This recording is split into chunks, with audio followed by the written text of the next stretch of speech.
Case of connective tissue, blood is the type of connective tissue, blood है वो type of connective tissue का, ये मैंने पहले बताया था, है ना। बिकॉज ये पूरी बॉडी के सेल्स को कनेक्ट करता है, वहां तक ट्रांसपोर्ट करके फूड न्यूट्रिशन वगैरह सब पहुंचाता है। Why would it be called connective tissue? A clue is provided in the introduction of this chapter. अब इसको कनेक्टिव टिश्यू क्यों बोलते हैं? क्लू यहाँ पे उन्होंने प्रोवाइड किया हुआ है इंट्रोडक्शन ऑफ चैप्टर की, मतलब जहाँ पे चैप्टर का इंट्रो था ना वहाँ पे। Now let us look at this type of tissue in some more detail. The cells of connective tissue are loosely spaced. अब जो कनेक्टिव टिश्यू की जो सेल्स होती हैं ये लूजली स्पेस्ड होती हैं, मतलब कि कॉम्पैक्टली फिक्स नहीं होती हैं, उनके बीच में स्पेस होता है, मतलब लूज होल्ड करती हैं एक दूसरे को।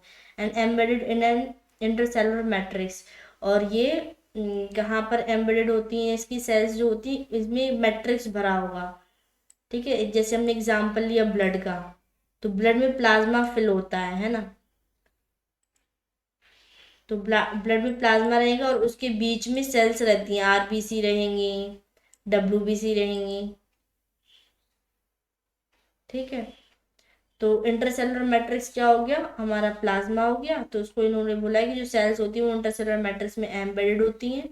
द मैट्रिक्स में भी जेली लाइक, फ्लूइड, डेंस और रिजिड। अब मैट्रिक्स है वो कैसा हो सकता है? जेली लाइक हो सकता है, फ्लूइड हो सकता है, क्योंकि यहाँ पे मैंने एग्जांपल लिया था ब्लड, बट यहाँ पे कनेक्टिव टिश्यू के टाइप्स काफ़ी होते हैं, तो उसमें जो मैट्रिक्स होगा वो जेली लाइक भी हो सकता है, फ्लूइड लाइक हो सकता है, डेंस, उसकी डेंसिटी ज़्यादा हो सकती है, गाढ़ा हो सकता है, रिजिड हो सकता है। The nature of matrix differs in concordance with the function of the particular connective tissue। हाँ, अब मैट्रिक्स डिफर क्यों करता है? क्योंकि उसके फंक्शन पे डिपेंड करता है कि वो कनेक्टिव टिश्यू का फंक्शन क्या है, तो उसके अकॉर्डिंग उसकी जो नीड होगी कि उसे मैट्रिक्स कैसा चाहिए, फ्लूइड टाइप चाहिए, डेंसिटी वाला चाहिए, रिजिड चाहिए, जेली लाइक चाहिए, उस हिसाब से वो मॉडिफाई रहता है वहाँ का मैट्रिक्स। अब यहाँ पर इन्होंने डायग्राम दिया हुआ है, अब ये डायग्राम देखो किसका है यहाँ पर। Types of connective tissue, types of blood cells, फिर compact bone, hyaline cartilage, areolar tissue, adipose tissue. तो यहाँ पर ये कनेक्टिव टिश्यू के टाइप दिए हुए हैं। तो पहला है टाइप्स ऑफ ब्लड। तो यहाँ पे जो उन्होंने टाइप बताया ना, जो फर्स्ट वाला ये बताया है, ए वाला टाइप्स ऑफ ब्लड, तो यहाँ पे लिम्फोसाइट प्रेजेंट है। Types of different white blood corpus है, तो आरबीसी, डब्ल्यूबीसी जो भी प्रेजेंट होती हैं ये वो है। ये प्लेटलेट है, ये मोनोसाइट है, लिम्फोसाइट, न्यूट्रोफिल, इओसिनोफिल, बेसोफिल्स, तो ये उसकी सेल्स हो गई, ठीक है। एंड नेक्स्ट कौन सा था? Next is compact bone, B. तो ये ए था, ये दिस इज बी। यहाँ पर कॉम्पैक्ट बोन में देखो सेल्स दिख रही होंगी, ये आरबीसी, ये है Haversian canal contains blood vessels and nerve cells. अब हार्वेजियन कैनाल पता क्या होती है? हार्वेजियन कैनाल होती है जो बोन रहेगी ना, बोन के अंदर ना हॉलो स्पेस प्रेजेंट होता है, अगर देखा हो कभी तो। ऐसे जो लोग चिकन खाते हैं ना उन्हें बेटर पता होगा, leg piece and all that. कभी बोन टूट गई अगर पीस से तो वहां पर ना हॉलो स्पेस दिखेगा अंदर, that is known as Haversian canal contains blood vessels and nerve fibres. तो उसके अंदर ब्लड वेसल्स इसलिए प्रेजेंट होती हैं क्योंकि उसके अंदर बोन मैरो होता है, ठीक है। बोन मैरो में ब्लड वेसल्स प्रेजेंट होती है, वहाँ पर डब्ल्यूसी और आरबीसी के फॉर्मेशन होता है। फिर है canaliculus contains slender process bone cell और ये अच्छा ऑस्टियोसाइट्स। अब यहाँ पे ये जो है ना कैनेलिक्यूलस, यहाँ पर ना बोन की सेल्स बनती हैं, है ना। यहाँ पे ओस्टियोसाइट क्या होती है? बोन सेल्स, वो प्रेजेंट होती है यहाँ पे।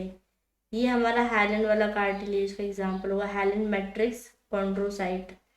हाइलन कार्टिलेज मुझे जहाँ तक याद आ रहा है ना, ये वो होता है जो हमारी टंग जो अटैच होती है ना उधर माउथ कैविटी से, वो हाइलन कार्टिलेज की हेल्प से अटैच होती है।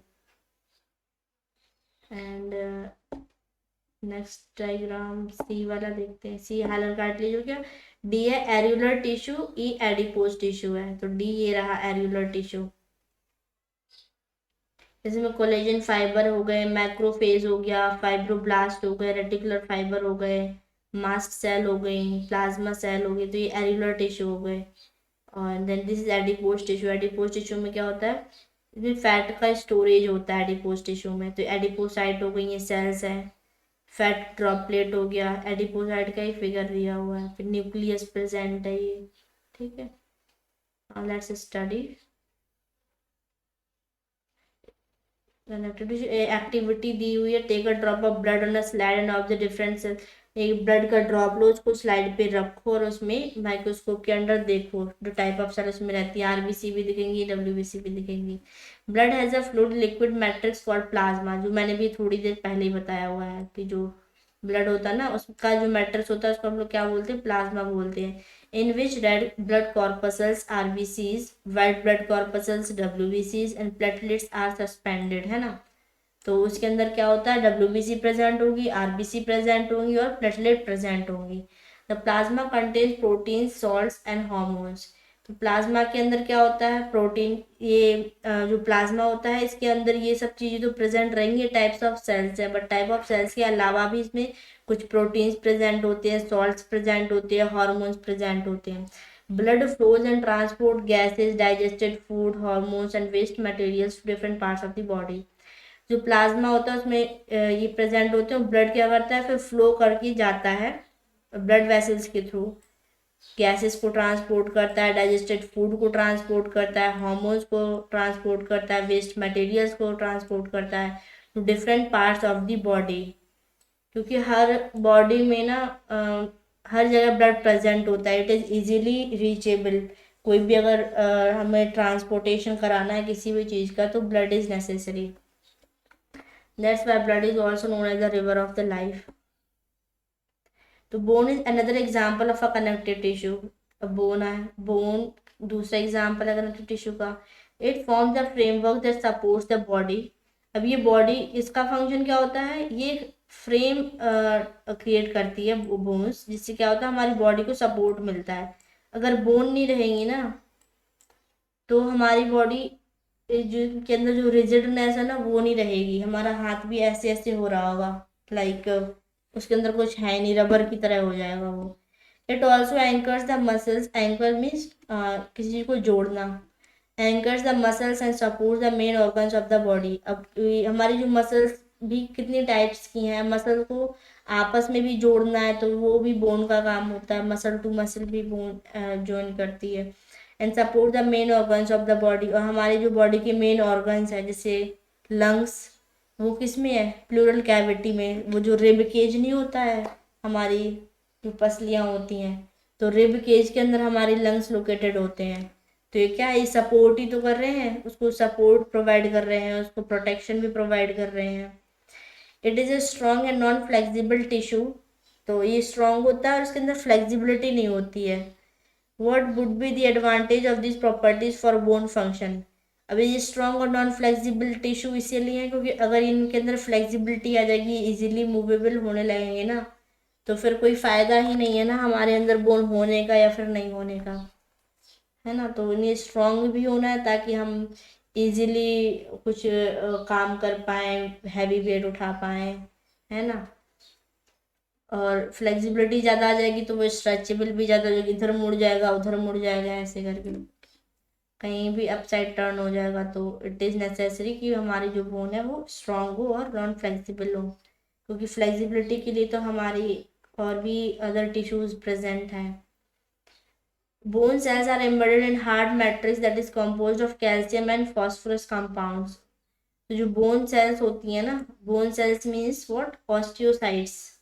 अभी मैंने ये डायग्राम में भी बताया था ना, ये ऑस्टियोसाइट, ये इनका जो मैट्रिक्स होता है ना वो किसका कंपोज्ड होता है, वो कैल्शियम और फॉस्फोरस उसमें प्रेजेंट होते हैं। क्योंकि हमारी जो बोन्स होती है ना उनको कैल्शियम और फॉस्फोरस चाहिए होता है ना। बोलते हैं ना किसी की बोन्स कमजोर हो जाती हैं, कैल्शियम की कमी हो जाती है, तो उनको फिर कैल्शियम की मेडिसिन दी जाती हैं अगर बोन्स कमजोर है तो। Two bones can be connected to each other by another type of connective tissue called the ligament। अब जो दो बोन को अगर कनेक्ट करना हो तो उसके लिए अलग से कनेक्टिव टिश्यू प्रेजेंट होता है, that is known as ligament. जो टू बोन्स को आपस में कनेक्ट करता है that is known as ligament. And this tissue is very elastic. ये टिश्यू बहुत इलास्टिक होता है, ये इसलिए इलास्टिक होता है जैसे लाइक हमारा हैंड है, तो ये एल्बो है। अगर ये इलास्टिक नहीं होगा ना तो क्या होगा, हमारा ये फोल्ड नहीं हो पाएगा, ये जो हाथ है ना, हमें यहाँ से इलास्टिसिटी कुछ रबर चाहिए होती है।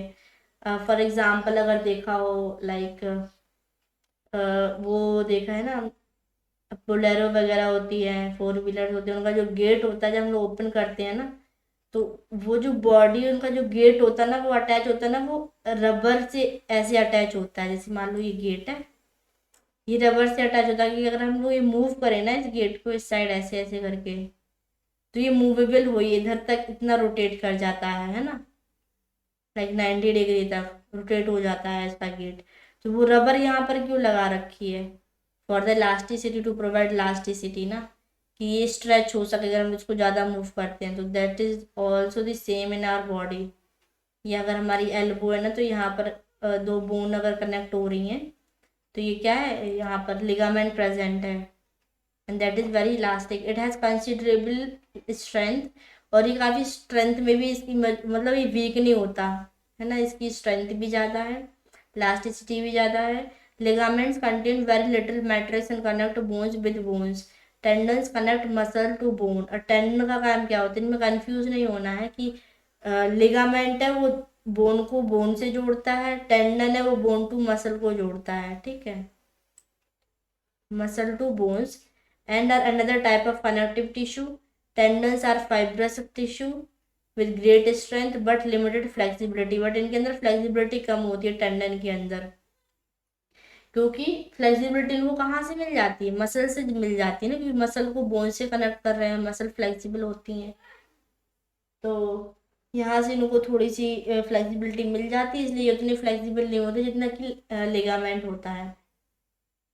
अनदर टाइप ऑफ, या इसमें से एक भी याद कर लोगे ना लिगामेंट और टेंडन में से, जैसे मान लो एक याद कर लिया, मसल टू बोन टेंडन है, तो बोन टू बोन लिगामेंट हो जाएगा। अब another type of connective tissue क्या है, कार्टिलेज है, हैज वाइडली स्पेस्ड सेल्स। इसके अंदर काफ़ी स्पेस्ड सेल्स होती हैं, इसकी सेल्स में स्पेस होता है। The solid matrix is compose of, अब इसमें क्या है, इसका सॉलिड मैट्रिक्स होता है कार्टिलेज का। कार्टिलेज जो हमारी नोज है ना, इसका सबसे अच्छा एग्जांपल बताऊं तो नोज जो है वो हमारी कार्टिलेज से बनी होती है, it doesn't contain any bone. तो उसका फिर देखा ही होगा कि वो सॉलिड मैट्रिक्स ही रहता है, composed of proteins and sugars. Protein इसमें प्रेजेंट होती है, शुगर्स इसमें प्रेजेंट होते हैं। Cartilage smoothens bone surfaces at joints, और ये हमारे बोन सरफेसेस को स्मूथ बनाते हैं, कहाँ पे, जहाँ पे जॉइंट होगा। जॉइंट्स पर देखा होगा ना, वो क्या बोलते हैं, अगर देखा होगा रियल में, अगर बोन नहीं देखी है ना, तो टॉम एंड जेरी में देखा होगा ना, वो जो डॉगी होता है उसकी ऐसी बोन होती है, समथिंग लाइक, है ना। तो यहाँ पे तो यहाँ पर तो कैसे भी प्रेजेंट रहे, बट यहाँ पर देखा ना ये कितनी स्मूथ रहती है यहाँ पे, है ना। तो यहाँ पे कैटलिस्ट क्या करती है, उसको स्मूथनिंग प्रोवाइड करते हैं। And is also present in the nose, देखो ये कार्टिलेज कहाँ प्रेजेंट होते हैं, नोज में प्रेजेंट होते हैं, ईयर में प्रेजेंट होते हैं, ट्रैकिया में प्रेजेंट होते हैं, एंड लैरिंग्स। ट्रैकिया क्या है, ट्रैकिया हमारा विंड पाइप है ना, ईयर जहाँ से हम लोग हवा सांस लेते हैं, तो ट्रैकिया के थ्रू होते हुए हमारे लंग्स में जाती है।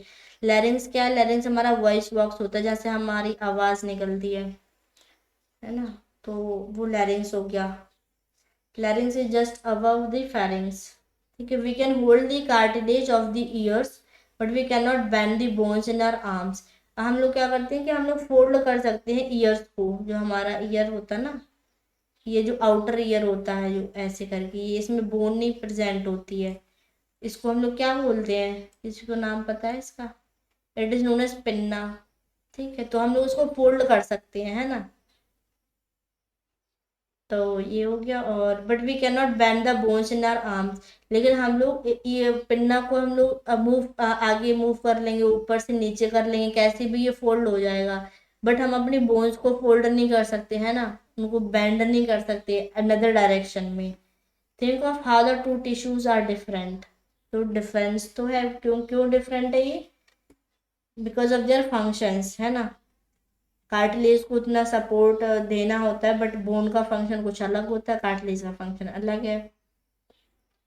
Areolar connective tissue is found between the skin and muscles. अब ये जो एरियुलर कनेक्टिव टिश्यू है कहाँ फाउंड होता है? बिटवीन द स्किन और मसल के बीच में। अराउंड ब्लड वेसल्स, जो हमारी ब्लड वेसल्स होती हैं ना उसके अराउंड में।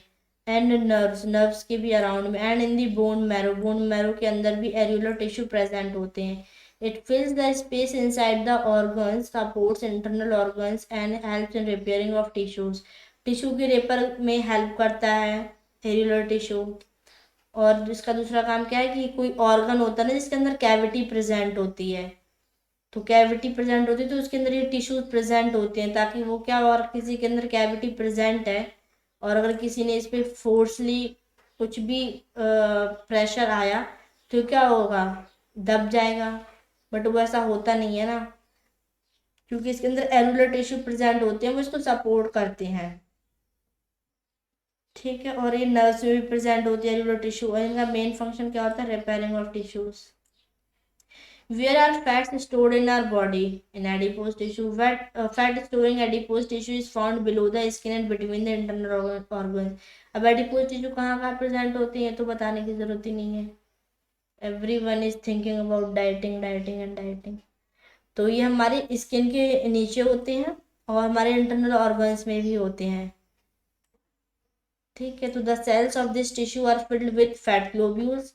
और यहाँ की जो सेल्स होती हैं उसमें क्या है? फैट ग्लोब्यूल्स प्रेजेंट होते हैं, filled with fat globules. Storage of fat also lets it act as an insulator. हाँ, और जो इसका एक मेन फंक्शन जो होता है ना फैट का, वो क्या होता है कि एक इंसुलेटर की तरह काम करता है। और इंसुलेटर मीन्स क्या होता है कि जो कंडक्टर होता है ना उसका ऑपोजिट होता है इंसुलेटर। तो जो मेटल होते हैं वो कंडक्टिंग होते हैं, जो हीट को कंडक्ट करते हैं, एक पॉइंट से लेके ना दूसरे पॉइंट तक ही हीट को कंडक्ट करा देंगे। बट अगर ये इंसुलेटर होगा ना तो इंसुलेटर क्या होगा? अगर हम लोग यहाँ पे इसको हीट प्रोवाइड कर रहे हैं ना यहाँ पे इस साइड, तो ये हीट ना ट्रांसफर होके इधर नहीं जाएगी। Insulator doesn't transfer heat. ठीक है, तो जो फैट होता है ना ये वही होता है, तो हमारी बॉडी के अंदर की जो हीट होती है ना उसको ये बाहर नहीं मतलब निकलने नहीं देता है फैट। और दैट्स वाई ऐसे बोलते हैं कि जो ज़्यादा फैटी पीपल होते हैं उन्हें ठंड कम लगती है। वाई? बिकॉज उनके अंदर फैट ज़्यादा है, इंसुलेटिंग पावर ज़्यादा है, तो उनके अंदर की हीट बाहर नहीं निकल पाती। So it has fat acts as an insulator. Muscular tissue consists of elongated cells also known as muscle fiber. अब इनकी मसल सेल को क्या बोलते हैं हम लोग? मसल फाइबर बोलते हैं। This tissue is responsible for movement in our body. और ये टिश्यू है वो किस चीज़ के रिस्पॉन्सिबल है? हमारी बॉडी के अंदर मूवमेंट जो होता है। ऑब्वियसली मसल्स हमारे हाथ में प्रेजेंट है, पैर में प्रेजेंट है। तो muscles contain special proteins called contractile protein which contract and relax to cause movement. अब मूवमेंट कैसे होता है हमारे बॉडी में? इनके अंदर कॉन्ट्रैक्टाइल प्रोटीन प्रेजेंट होती है जो कॉन्ट्रैक्ट करती हैं और रिलैक्स करती हैं, उससे मूवमेंट होता है। ये जो कोई मसल दी हुई है ये स्ट्रेशिएशन, स्ट्रेशिएशन जो लाइनें दिख रही होंगी ना ये है स्ट्रेशिएशंस। और ये जो डार्क डार्क दिख रहे हैं न्यूक्लियाई हैं।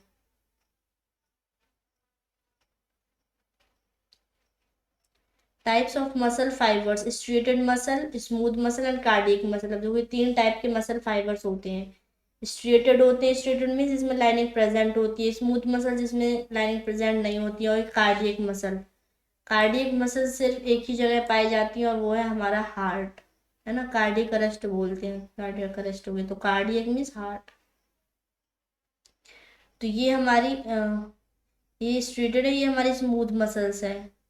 तो ये spindle shaped muscle cell present होती हैं। स्पिंडल मीन्स क्या होता है? लाइक दिस, ऐसे करके, this is known as spindle.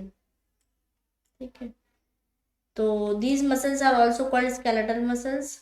इसको हम लोग इसके wait wait we can move some muscles by conscious will. हाँ, अब इसमें दोनों में डिफरेंस क्या है स्ट्रेटेड मसल्स में और स्मूथ मसल में? तो इसमें से ये उन दोनों डिफरेंस, इसको किस बेसिस पे इनको डिफ्रेंशिएट किया गया है, मतलब ये जो टाइप बने हुए किस बेसिस पे इनको बनाया गया है। तो ये उस बेसिस पे बनाया गया है कि हम लोग कुछ मसल्स को अपनी विल के अकॉर्डिंग मूव कर सकते हैं और कुछ को नहीं कर सकते हैं। तो जिसको हम लोग अपनी विल के अकॉर्डिंग मूव कर सकते हैं उसे हम क्या बोलते हैं, वॉलंटरी। विल मीन्स हमारी विश, हमारा हमारा मन है हम अपना हाथ उठाएंगे, हमारा मन है हम अपना हाथ मूव नहीं करेंगे, तो that is in under our control, that is known as voluntary muscles. ठीक है। और इन्हीं को हम लोग क्या बोलते हैं, स्केलेटल मसल्स भी बोलते हैं। और ये स्केलेटल मसल्स क्या होती हैं, स्ट्रेटेड मसल्स, जो जो हमने सबसे पहला डायग्राम जो देखा था ना, ये दिस इज स्ट्रेटेड मसल्स। और ये हमारे अंडर कंट्रोल होती हैं, हमारी विल के अकॉर्डिंग काम करती हैं। इनके नाम याद रखना, अदर अदर जो नेम्स हैं, skeletal muscles, voluntary muscles, skeletal muscles, striated muscle. ठीक है। और they are mostly attach to bones and help in body movement. और ये कहाँ पाई जाती हैं, जनरली बोन से अटैच पाई जाती हैं ये। Under the microscope these muscles show alternate light and dark bands. इनके अंदर ऑल्टरनेट डार्क लाइट बैंड्स होते हैं, देखो दिख रहा होगा, यहाँ पे डार्क है फिर यहाँ पर लाइट बैंड हो गया। तो अंडर वैन, इसलिए ये स्टेटेड क्यों होती है, इसमें लाइट और डार्क बैंड प्रेजेंट होते हैं ना, तो इसलिए इसमें ये लाइंस दिखती हैं। when strained appropriately as a result they are also called striated muscles, इसलिए उनको क्या बोलते हैं, striated muscles बोलते हैं। इनमें striations या bands present होते हैं ना, इसलिए। the cells of this tissue are long cylindrical unbranched and multinucleate having many nuclei। देखो यहाँ पे न्यूक्लियर दिख रहे होंगे, 1 2 3, है तो एक ही सेल, एक ही फाइबर है, बट इसके अंदर काफी न्यूक्लियाई है, तो क्या है, मल्टी न्यूक्लिएटेड है ये। सिलेंड्रिकल भी है, ये देखो सिलेंड्रिकल भी, इनका शेप सिलेंड्रिकल है। अनब्रांच्ड है, किसी कोई ब्रांच नहीं है। और ये तो ये इसकी टाइप्स भी याद रखना, दैट दीज टिश्यूज आर, ये लॉन्ग होते हैं, सिलेंड्रिकल होते हैं। Because question can come like tell the difference between muscle fibres. Unbranched होते हैं, मल्टी न्यूक्लिएट होते हैं, having many nuclei. The movement of food in the alimentary canal और the contraction and relaxation of blood vessels are involuntary movements. अब हमारी body के अंदर जो भी मूवमेंट हो रहे हैं वो हमारे अंडर कंट्रोल में नहीं है। फॉर एग्जाम्पल जैसे एलिमेंट्री कैनाल है, उसके अंदर फूड का मूवमेंट होता है, वो मूवमेंट कैसे होता है, एलिमेंट्री कैनाल करवाती है ना। और फिर जो हमारी ब्लड वेसल्स कॉन्ट्रैक्ट और रिलैक्स करती हैं, वो भी इनवॉलंटरी मूवमेंट जो हमारे अंडर कंट्रोल में नहीं है। We can not really start them और stop them simply by wanting to do so. Obviously it is right, हम चाह रहे हैं कि हमें अपना फूड डाइजेस्ट नहीं कराना। Obviously it will digest, it is automatically process, you can't stop it. So we cannot really start them or stop them simply by wanting to do so. Smooth muscles और involuntary muscles control such movement। और ये हमारी smooth muscles जिसमें striations present नहीं होते हैं उन्हें smooth muscles बोलते हैं, या इन्हें involuntary बोलते हैं, क्योंकि हमारे अंडर कंट्रोल में नहीं है। ये muscles movement कराती हैं। They are also found in the iris of the eye। अब जो हमारी iris होती है ना, उसके अंदर जो मूवमेंट होता है, आयरिस में बोलोगे मूवमेंट कैसे होता है, तो ये जैसे मान लो हमारी आयरिस है, ये हमारा पिपल है। ठीक है। तो ये जो पिपल होता है ना, ये बड़ा होता है और छोटा होता है। ये जैसे मतलब अगर हम लोग लाइट में आ जाते हैं ना, ज़्यादा लाइट में आ जाते हैं तो ये स्मॉल हो जाता है, आई थिंक ऐसा कुछ होता है। तो ये एक्सपेंड स्मॉल हो जाता है, इसका साइज बड़ा होता है। तो वो कैसे हो रहा है, उसमें जो आयरिस होता है उसकी जो मसल्स होती हैं वो कॉन्ट्रैक्ट रिलैक्स करती हैं, तो वो हमें पता भी नहीं चलता कि अंदर कॉन्ट्रैक्शन और रिलैक्सेशन चल रहा है आयरिस का। इन यूरेटर्स, अब यूरेटर्स कहाँ प्रेजेंट होते हैं, यूरेटर्स हमारी किडनी में होते हैं। किडनी जो होती है, ये किडनी हो गई, sorry for the diagram, I am just explaining in brief ना। सो दिस इज यूरेटर, जो ये हमारी किडनी है, ये यूरेटर होगा। यूरेटर पाइप्स होते हैं जो इसको यूरिनरी ब्लैडर में लेके जाते हैं यूरिन को। ठीक है।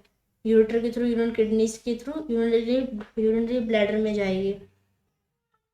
तो इसमें भी क्या प्रेजेंट होंगे, हमारी स्मूथ मसल्स प्रेजेंट होंगे, क्योंकि ये हमारे अंडर कंट्रोल में नहीं है।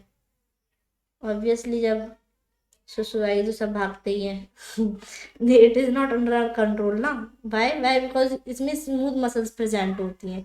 अगर कोई क्वेश्चन पूछेगा ना इस टाइप का तो उसको बता देना कि स्मूथ मसल्स प्रेजेंट होती है ना, that's why we can't control it, we can't hold it for more time. And in the bronchi of the lungs, अब लंग्स के अंदर जो ब्रोंकाई प्रेजेंट है उसके अंदर भी यही प्रेजेंट होती हैं। The cells are long with pointed ends, अब इसकी जो सेल का जो टाइप है, जो स्ट्रक्चर है वो कैसे, देखो इस साइड भी पॉइंटेड है, इस साइड भी पॉइंटेड है, तो सेल्स लॉन्ग भी होती है, पॉइंटेड होती है एंड्स पर, spindle shaped and uninucleate. Uninucleate देखो हर एक सेल में ना एक ही न्यूक्लियस पाया जाएगा, दिस इस सेल के अंदर एक है, इसके अंदर एक है, इसके अंदर एक है, तो ये सारी यूनिन्यूक्लिएटेड होती हैं, these are not multinucleated. और जहाँ हमने इस पर क्या पढ़ा था, स्टेटेड मसल्स होती है, इसमें क्या है, मल्टी न्यूक्लिएटेड है। ये सिलेंड्रिकल शेप है, ये स्पिंडल शेप है, pointed at the ends. They are also called unstriated muscles, why would they be called that, अब इनको अनस्ट्रेटेड क्यों बोलते हैं, क्या आप लोग बताओगे क्यों बोलते हैं? ऑब्वियसली बिकॉज इसमें light and dark bands present नहीं होते हैं, that's why. The muscles of the heart show rhythmic contraction and relaxation throughout life. हमारी थ्रू आउट लाइफ में जो हार्ट होता है ना उसके अंदर कॉन्ट्रैक्शन रिलैक्सेशन चलता रहता है एक रिदम में, वो कभी रुकता नहीं है। और यहाँ की जो मसल्स होती हैं वो कभी थकती भी नहीं है, दे नेवर गेट टायर्ड। हमारे हाथ पैर की मसल्स फिर भी थक जाती हैं, है ना। तो और जब फूड डाइजेस्ट हो रहा होता है, पेट खाली हो जाता है, तो भी हमारी वो जो इस अनस्टेटेड मसल्स होती हैं, इनवॉलंटरी मसल्स, उन्हें भी रिलैक्स मिल जाता है, बट हमारी हार्ट की मसल्स को कभी रिलैक्स नहीं मिलता है, कभी थकती भी नहीं है। और ये क्या है, ये होती है cardiac muscles. Heart muscles cell आस्ती सिलेंड्रिकल होती हैं, ब्रांच्ड होती हैं, ये रहा इसका डायग्राम, देखो ब्रांच है ना, यहाँ से इसकी ब्रांच निकली, इसकी ब्रांच निकली है, यूनिन्यूक्लिएट होती हैं, देखो ये इधर से एक सेल है, यहाँ से लेके यहाँ तक ये एक न्यूक्लियस प्रेजेंट है, ये ब्रांच है यहाँ से इसकी। सिलेंड्रिकल होती हैं, ऑब्वियसली दिख रहा है, यूनिक्लिएट होती हैं और इलोंगेटेड भी होती हैं, ठीक है। तो these involuntary muscles are called cardiac muscles, ये भी इनवॉलंटरी है, by way because these are not under our control, so okay.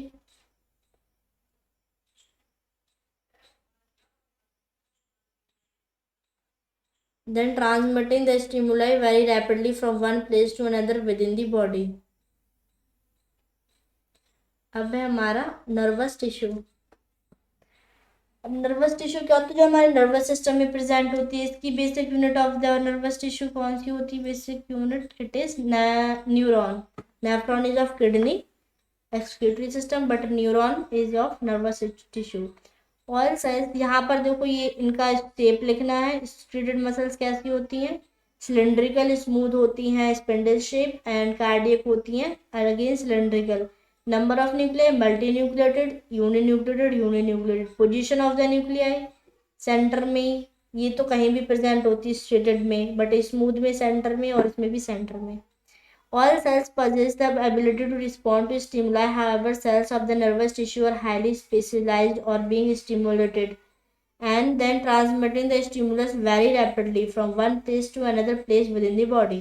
अब होता है कि जितनी भी कोई भी सेल होती ना, उसके अंदर ये एबिलिटी होती है कि वो स्टिमुलाई को रिस्पॉन्ड करे। मान लो हमारे हाथ में अगर हुआ, बॉडी में ना किसी भी जगह पर अगर कुछ भी हमें टच का सेंसेशन होता है, प्रेशर का होता है, हीट का होता है, कोल्ड का होता है, हमारी बॉडी को तुरंत पता चल जाता है, मतलब कि हर हमारी बॉडी के हर पार्ट में हमारी ये नर्वस टिश्यू प्रेजेंट है, तभी वो रिस्पॉन्स करते हैं हमें। However cells of the nervous tissue are highly specialised for being stimulated, और ये हाईली स्पेशलाइज्ड, इनका फंक्शन ही यही है कि ये स्टिमुलाई को रिसीव करें, रिस्पॉन्स दें, है ना, तुरंत, लाइक इनका प्रोसेस बहुत फास्ट होता है।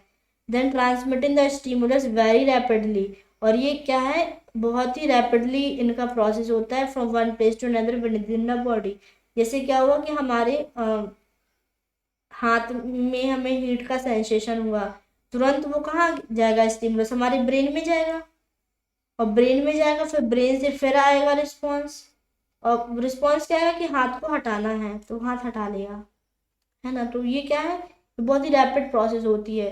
The brain, spinal cord and nerves all are compose of the nerve tissue, और जो हमारा ब्रेन होता है इसमें भी नर्वस टिश्यू पाए जाते हैं, स्पाइनल कॉर्ड में भी पाए जाते हैं, और नर्वस नर्व्स में भी पाए जाते हैं। नर्व्स क्या होती है, सेंसरी नर्व्स होती हैं, मोटर नर्व्स होती हैं। सेंसरी होती है जो यहाँ से लेके जाती हैं ब्रेन तक। मोटर नर्व्स होती हैं जो ब्रेन से लेके आती हैं हमारे जहाँ पे भी जो हमें जहाँ पे सेंसेशन फील हुआ है। The cells of this tissue are called nerve cell और न्यूरॉन। भी बताया था मैंने, न्यूरॉन बोलते हैं। A neuron consist of a cell body. अब इसका स्ट्रक्चर देख लेते हैं न्यूरॉन का। इसमें क्या होती है, एक सेल बॉडी प्रेजेंट होती है। इतना जो पार्ट है ना ये सेल बॉडी है, ठीक है, यहाँ तक, this one.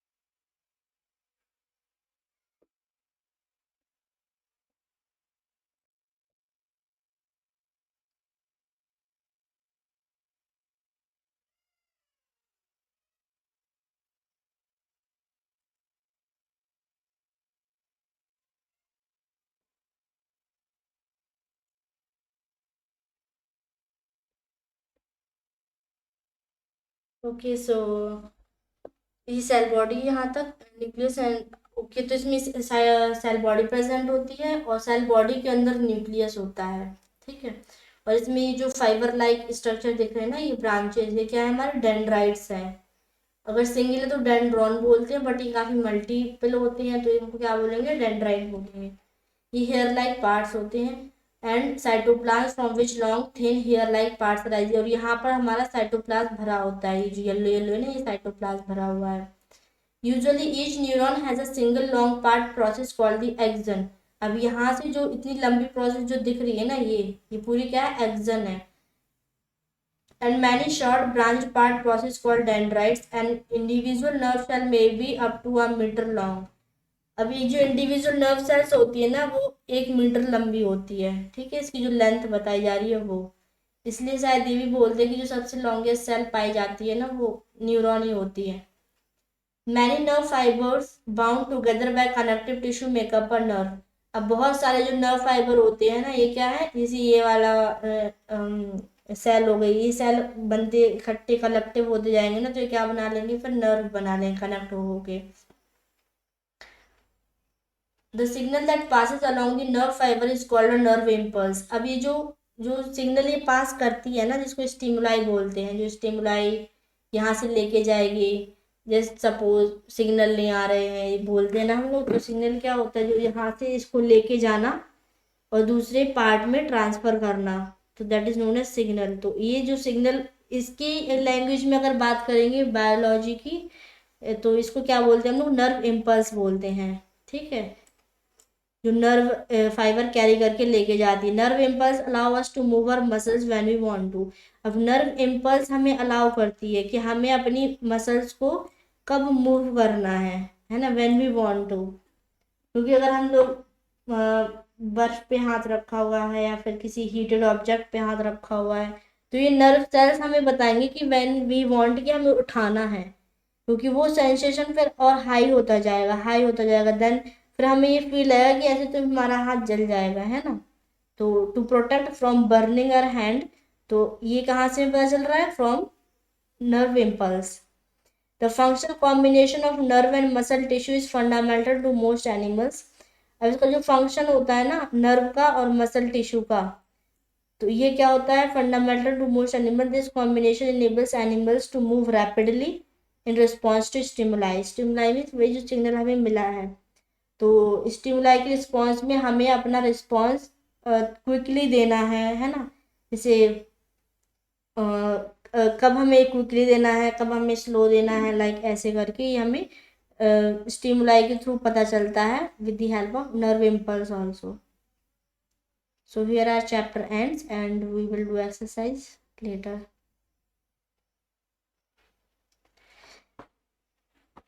And if you have any query, any problem, any question, you can comment down below in the comment box. and I will try to sort out if you have any problem. Okay, thanks for being there to listen this lecture, and if it helps you in any way, and please subscribe the channel.